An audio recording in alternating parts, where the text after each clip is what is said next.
दोस्तों, मैनपुरी सीट की लड़ाई अब बदल चुकी है।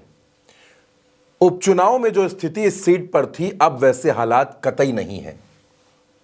उपचुनाव में हमने देखा कि पूरा यादव परिवार मैनपुरी में जुटा हुआ था। उस वक्त भारतीय जनता पार्टी के जो प्रत्याशी थे एसपी बघेल, उन्होंने भी यह बात कही कि मैंने पूरे यादव परिवार को मैनपुरी में रोक दिया है, पूरा यादव परिवार अपनी सीट बचाने में जुटा है। लेकिन इस बार दोस्तों क्या हो रहा है? इस बार मैनपुरी में क्या चल रहा है? इस बार मैनपुरी में अखिलेश यादव नजर नहीं आ रहे, शिवपाल नजर नहीं आ रहे, रामगोपाल नजर नहीं आ रहे।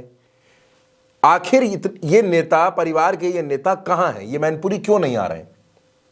दरअसल मैनपुरी की लड़ाई इतनी रोचक हो गई है। मैनपुरी में डिंपल यादव एक तरफ है और दूसरी तरफ इस बार भारतीय जनता पार्टी ने अपना प्रत्याशी बदल दिया है। भारतीय जनता पार्टी ने यहां उत्तर प्रदेश सरकार के मंत्री जयवीर सिंह को टिकट दिया है और जयवीर सिंह ने मैनपुरी में प्रचार करना शुरू भी कर दिया है। जयवीर सिंह यहां तक दावे कर रहे हैं कि मैनपुरी में इस बार भारतीय जनता पार्टी के लिए जो सूखा पड़ा है, यानी जो जीत नहीं मिल पा रही है, वो खत्म हो जाएगा और भारतीय जनता पार्टी यहां चुनाव जीतेगी। लेकिन दोस्तों, समाजवादी पार्टी में क्या चल रहा है? समाजवादी पार्टी में मैनपुरी की कमान अकेले डिंपल यादव ने संभाल ली है। डिंपल यादव के साथ परिवार का कोई शख्स नजर नहीं आ रहा सिवाय उनकी बेटी के।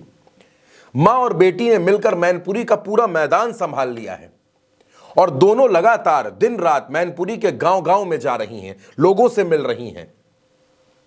दोस्तों, अब डिंपल यादव पहले वाली डिंपल यादव नहीं है। अब डिंपल यादव मुखर हैं। अब डिंपल यादव विरोधियों पर हमला करना जानती हैं। सवाल इस पर भी पूछा गया कि आखिर बेटी के साथ चुनाव प्रचार में उतरी हैं तो इसके पीछे वजह क्या है?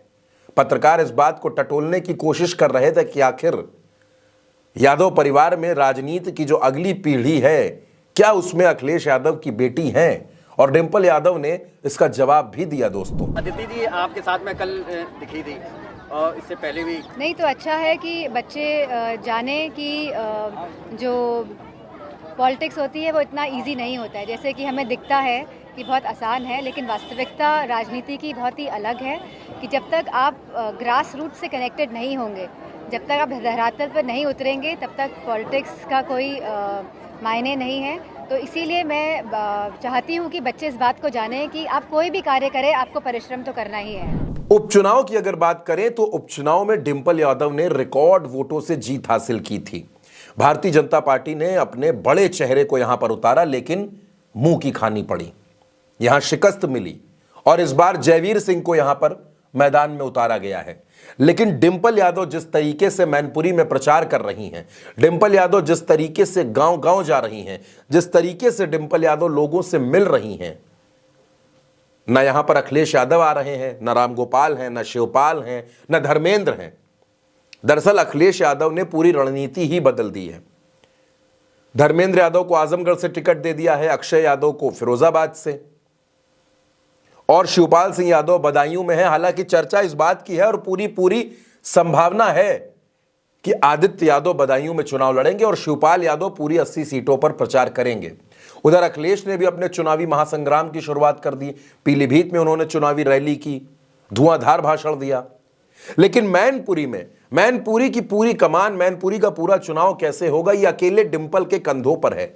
और डिंपल यादव इस बार पिछले कई चुनावों की अपेक्षा मजबूती के साथ मैदान में है। वो मोदी सरकार पर भी हमला बोल रही हैं, भारतीय जनता पार्टी को भी घेर रही हैं और अपनी बेटी के साथ लगातार मैनपुरी में घूम रही हैं।